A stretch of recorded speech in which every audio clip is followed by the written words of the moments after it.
message du jour vous est présenté par notre frère Marc. Salut chers bien-aimés de notre Père Céleste. C'est vendredi et nous attendons tous avec impatience un week-end paisible, reposant et béni avec nos proches.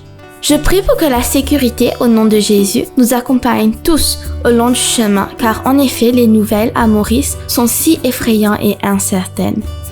Premièrement, les infections virales COVID-19 continuent d'augmenter et semblent couvrir toute l'île. Et deuxièmement, notre gouvernement a été coincé dans un embarras financier pour un problème de rupture de contrat et notre plus haute juridiction, the Privy Council, a sanctionné un montant de plus de 5 milliards de roupies à verser à une entreprise privée. Ces deux sujets font le buzz en ce moment. À la lumière de ces situations bien-aimées, je voudrais vous apporter une parole d'espérance, une parole de guérison, une parole de réconfort, une parole de prévoyance et une parole de délivrance. Le message pour vous d'aujourd'hui, sur laquelle vous pouvez méditer pendant le week-end, est « Le Seigneur notre Dieu est notre salut ». À travers toutes les épreuves de la vie, les difficultés et les urgences, notre Dieu sait comment délivrer son peuple.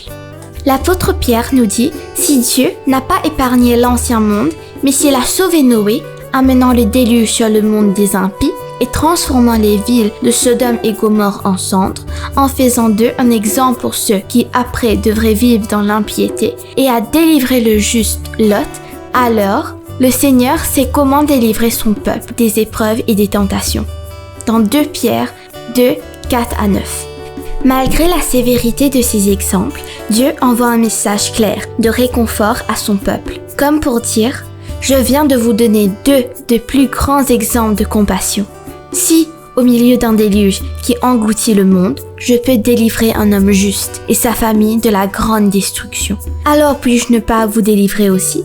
Ne puis-je pas fournir un moyen d'évasion miraculeux? Il est temps pour nous tous, bien-aimés, de réfléchir à cette question. Le Seigneur continue.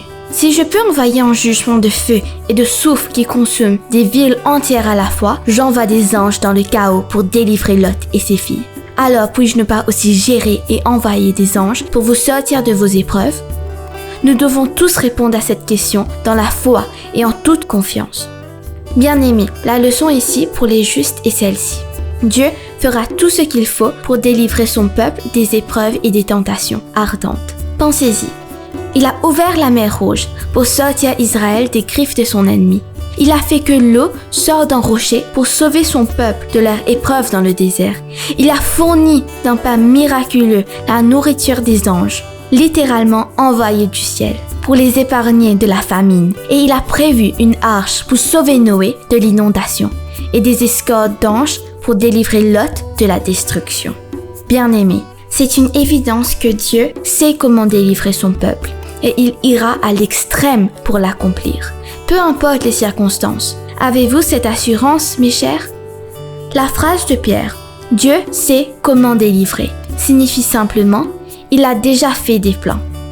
La merveilleuse vérité est que Dieu a déjà des plans pour notre délivrance, avant même que nous crions à lui. Et il ne prend rien à la légère concernant ses plans. Il n'attend que notre appel. Nous pouvons être désorientés dans notre lutte ici-bas, en nous demandant comment Dieu nous délivrera. Pourtant, il est prêt, en tout temps, de mettre son plan en action. Nous voyons cela illustré parfaitement dans Jérémie 29, quand Israël était en captivité à Babylone.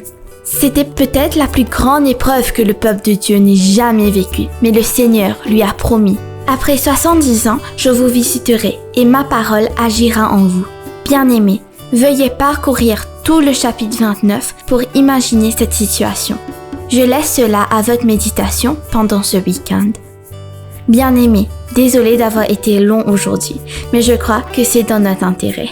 Que Dieu vous bénisse tous. N'oubliez pas la louange et l'adoration en famille et avec ses saints le dimanche. Bon week-end et à lundi. Si toi aussi tu crois que la parole de Dieu est une bénédiction, partage-la et sois une source de bénédiction pour les autres toi aussi.